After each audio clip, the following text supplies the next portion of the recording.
Chargesheet जारी की। आम लोगों को लगता है कि चार्जशीट सही है। कोलकाता के लोगों का कहना है कि पश्चिम बंगाल में जिस तरह से करप्शन हुआ है और जिस तरह से बेरोजगारी बढ़ी है, इस चार्जशीट में लिखी हर बात सही है। हालांकि आम लोगों को यह भी लगता है कि क्राइम इससे कहीं ज्यादा हो सकता है। साथ ही आम लोग इस बात की मिसाल दे रहे हैं कि किस तरह से सिंडिकेट राज चल रहा है। देखिए रिपोर्ट।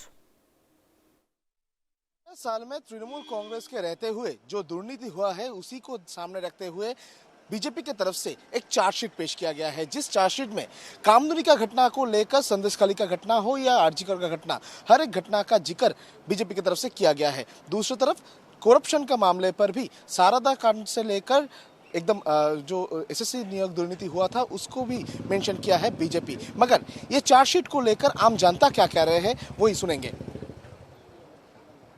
बीजेपी की तरफ से जो चार्जशीट निकला गया है उसके लिए आप लोग का क्या मत है? हम लोग का ये मतलब है, जो बीजेपी सोच समझकर ये चार्जशीट दिया है ये बिल्कुल एकदम बिल्कुल सही है। क्योंकि उधर जो जो पॉइंट दिया हुआ है, जैसे जोमी स्कैम, जैसे चोरी डकैती, पब्लिक जानते हैं जो सबका सब कुछ लूट गए। ये जो जंगलराज इधर चल रहे थे ना, पब्लिक का पास जो था सब कुछ लूट गए। पहला हमारी हावड़ा में, हम हावड़ा से बिलोंग्स करते हैं, हावड़ा में जो राज सबसे ज़्यादा चल रहा है, जो हम अरूप राय के बदल में रहते हैं, जहाँ हमारी विप्लव मंडल यहाँ से प्रत्याशी हुआ है, उधर इतना माफिया राज चल रहे थे कि जो लैंडलॉर्ड है, लैंडलॉर्ड बाहर चले गए, लैंडलॉर्ड के चीटिंग करके बाहर से लोग ला कर रख दिए।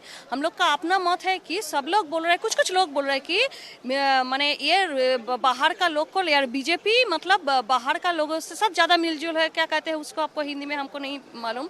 वो जो মানে बीजेपी বাইরে বিহারি হিন্দুস্তানি এদেরকে বেশি পুষছে, কিন্তু আমি বাংলায় বলছি, আমার একটু প্রবলেম হচ্ছে। কিন্তু ব্যাপারটা হচ্ছে কি, ওরা এই যে ফ্ল্যাটগুলো নিয়ে গড়বড়টা করেছে, সেই ফ্ল্যাটে যে হিন্দু লোকেরা, বাঙালি লোকেরা ছিল, অ্যাকচুয়ালি বাঙালি অস্মিতার প্রতি ওদের কোনো দায় নেই।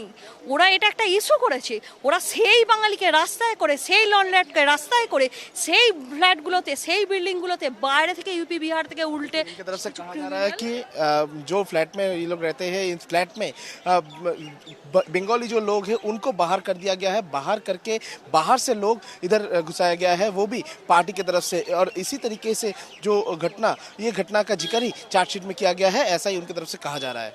देखिए, चार्जशीट तो ये लोग आज पेश किए, लेकिन ये 15 सालों से हम लोगों को जो झेलना पड़ रहा है ना, ये चार्जशीट तो उसके सामने एकदम छोटा सा कागज का टुकड़ा है। क्योंकि दिन बाय डे हम लोगों को जो झेलना पड़ रहा है वो सब कुछ एक कागज़ में कभी भी लिखा नहीं जा सकता।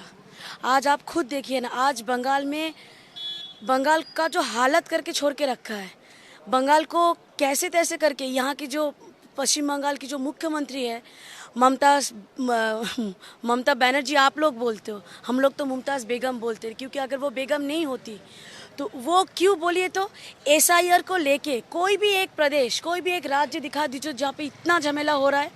अरे ये तो हम लोग के अच्छे के लिए तो हो रहा है, तो वो क्यों, जब इस राज्य का कुछ भला होने वाला होता है, वो सब चीज़ की माने विरोध में क्यों खड़ी हो जाती है? वो उसको नहीं चाहिए, उसको सिर्फ ये चाहिए पश्चिम बंगाल को पश्चिम बांग्लादेश बनाना है, बस उसका यही एक मोटो है। इसलिए हम उनको ममता के नाम से हम लोग नहीं बुलाते, हम लोग उसको डायन बोलती है। अरे डायन भी अपना एक घर छोड़ती है, वो तो अपना घर ही डस रही है, वो इतनी बड़ी डायन है। और क्या क्या हम अपना दुखड़ा सुनाए। आज पश्चिम बंगाल में महिला का अवस्था